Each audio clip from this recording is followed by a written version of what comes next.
Hello সবাইকে, welcome to Albert physics পাঠশালা। তো আগের দিন আমরা পড়েছিলাম ভেক্টর যোগের যোগ, এবং আজকে পড়াবো ভেক্টরের বিয়োগ, কিভাবে ভেক্টরের বিয়োগ করা হয়। তো চলো আমি লিখে নিচ্ছি আগে থেকে।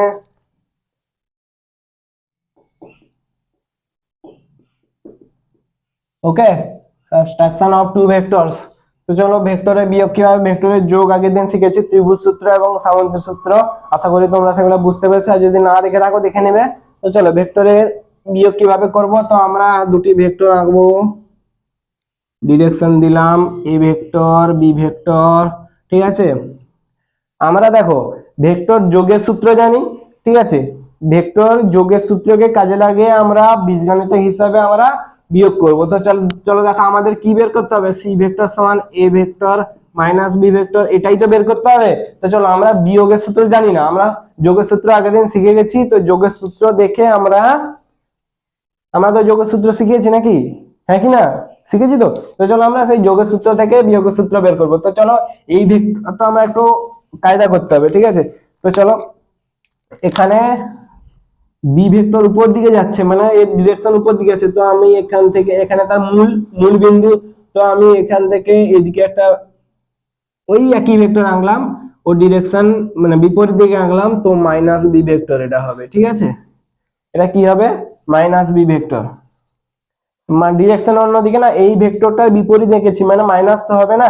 কোনো ভেক্টরের বিপরীত আমি পড়িয়েছি প্রথমের দিকে, কোনো ভেক্টরের বিপরীত মানে মাইনাস। ইকুয়াল হবে তখন, দুটো মাইনাসের সঙ্গে ইকুয়াল হবে, ঠিক আছে। তো চলো এটা আমরা আঁকলাম।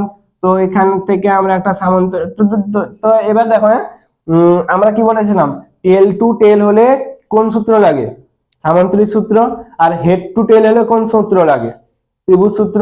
তো চলো এখানে কি লাগবে, এটা তো আমার দেখো আমি এগুলো মুছে দেবো কিন্তু, হ্যাঁ আবার তোমাদেরকে বোঝানোর জন্য বলছি। হেড এটা টেল, এটা আমার হেড, এটা টেল। এই পোর্শনটা দেখো টেল টু টেল। তো তো আমার এখানে সামান্তরিক সূত্র লাগবে। তো আমার এখানে সামান্তরিক সূত্র লাগবে, দাঁড়াও আমি ছবিটা আঁকি ভালো করে।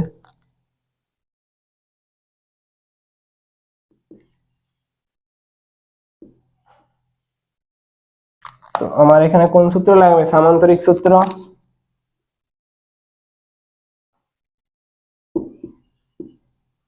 সামান্তরিক সূত্র লাগবে। তো আমাকে এখানে একটা সামান্তরিক ড্র করতে হবে, হয়েছে, সামান্তরিক ড্র হয়েছে। এটা আমার সি ভেক্টর। একইভাবে দেখো আগের দিনের সামান্তরিক সূত্র কি ছিল, এরকম উল্টোটা ছিল না, এটা বি ভেক্টর ছিল, এটা এখানে মাইনাস বি হয়েছে, আর কিছু চেঞ্জ হয়নি।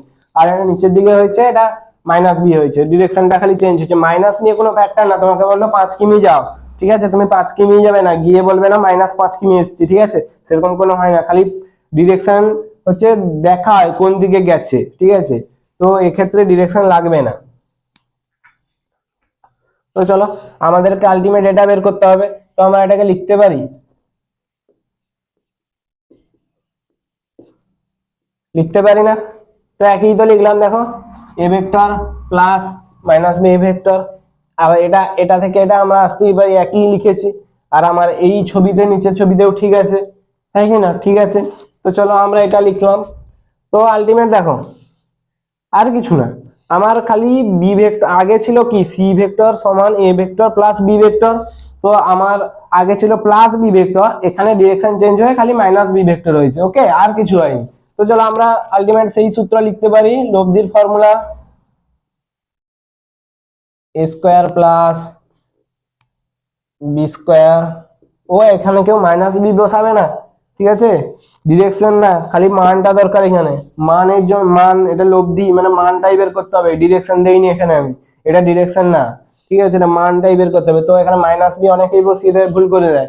তো মাইনাস, তো দেখবে ভিক্টরি বিয়োগ মানে square minus B square minus 2b, এরকম অনেকে ভাবে, ঠিক আছে, এরকম না, মাইনাস বি বসাবে না। তো এখানে দেখো 2a, এখানেও মাইনাস বি বসাবে না, just B, just B, minus B total হবে না, মাইনাস বি, কারণ আমি এখানে মাইনাস দিয়ে ডিরেকশনটা বুঝিয়েছি, মান বুঝাইনি। মান কি আছে, খালি ডিরেকশনটা চেঞ্জ হয়েছে, ঠিক আছে। তো এখানে মাইনাস বসবে না। আর এখানে কস, দেখো এইখানে একটু ঝামেলা আছে। তো কস, মানে আলফাটা কার কার মধ্যে, মানে যে আলফা ধরেছিলাম কার কার মধ্যে, মনে করো এ ভেক্টর এবং বি ভেক্টরের মধ্যে। তো আমার এইটা আলফা তো, আমার এখানে তুমি বলবে এ ভেক্টর বি ভেক্টর এটার মধ্যে আলফা হবে, কেন হবে না? কেন হবে না? হবে না, ঠিকই, আমি কনফিউজ করার জন্য বলছিলাম। ঠিকই, তোমাকে আমি সবসময় বলেছিলাম কি এ এবং বি ভেক্টরের মধ্যে আলফা ধরবে, সবসময় কোন কি ধরবে, এ এবং বি ভেক্টরের মধ্যে আলফা এবং এ এবং লব্ধির মধ্যে থিটা। তো চলো, এটা আলফা হবে না, ঠিকই, এটা আলফা হবে না। আলফা কোনটা বাবু? এটা আলফা, সবসময় এইটা আলফা। এখানে মাইনাস আছে বলে এই দিকটা আলফা হলো না, এই দিকটা উপরের দিকটা আলফা হবে, ঠিক আছে। তো আলফা যদি এটা হয় তো আমার পুরোটা কত, 180 ডিগ্রি। তো আমরা লিখতে পারি না 180 ডিগ্রি মাইনাস আলফা। ওকে, এটা লিখতে পারি 180 ডিগ্রি, এটা তো আমার পুরোটা 180 ডিগ্রি। তো এটা লিখতে পারি কি, এটা তো আমার আলফা, এ ও বি এর মধ্যে কোন আলফা তো, হ্যাঁ কি না, আলফা তো। তো আমরা লিখতে পারি কি 180 ডিগ্রি মাইনাস আলফা, দিলে আমরা এই কোণটা বেরিয়ে যাবে। তো এখানে কি লিখবো, 180 ডিগ্রি মাইনাস আলফা তো হলো সি সমান A square plus B square plus, ও সরি, এখানে 180 ডিগ্রি মাইনাস আলফা লিখেছি, মানে ভাবো তোমরা ক্লাস 11 প্রথম চ্যাপ্টারে হয়তো শিখেছো প্রথম পার্ট, দ্বিতীয় পার্ট, তৃতীয় পার্ট, চতুর্থ part, all sine tan cos. Okay, 180 degree minus alpha মানে এই পাদে পড়েছে all sine, sine positive all negative. মানে শোনো, সাইনটা এই পদে পড়েছে মানে এই পদে আমার কোনটা পড়ে গেছে, মানে এখানে সাইন মানে সব সময় অলওয়েজ পজিটিভ, আর বাকি বাদ বাকি যা হবে ট্যান কস সব নেগেটিভ, ঠিক আছে। তো আমরা এখানে কি লিখবো, -2ab, এখানে 180 ডিগ্রি 90 ডিগ্রি ইন্টু 2 মানে হচ্ছে জোড়, তো এখানে চেঞ্জ হবে না, কসটা কসই থাকবে, তো কস আলফা, এই তোমার ফর্মুলা দাঁড়ালো, ঠিক আছে। ভুল করবে না, এখানে মাইনাস বসিয়ে দিলে কিন্তু গন্ডগোল হয়ে যাবে, ঠিক আছে। মাইনাস বসিয়ে তুমি এখানে মাইনাস বসিয়ে দিলে এখানে আবার প্লাস চলে আসবে, তখন অঙ্কতে উত্তরই বেরাবে না, ঠিক আছে। তো এইটা আমার ফর্মুলা হয়ে গেল। একইভাবে দেখো ট্যান থিটা বের করবো, ট্যান থিটা বের করলে কি হবে, আমার কি ছিল, B sine alpha by A plus B cos alpha. তো দেখতে পাবে না, আমি এদিকে করছি, B sine 180 degree minus alpha by A plus B cos 180 degree minus alpha, ঠিক আছে। তোমরা দেখতে পাচ্ছ? কোথায় করা যায়, এখানেই করছি দেখো,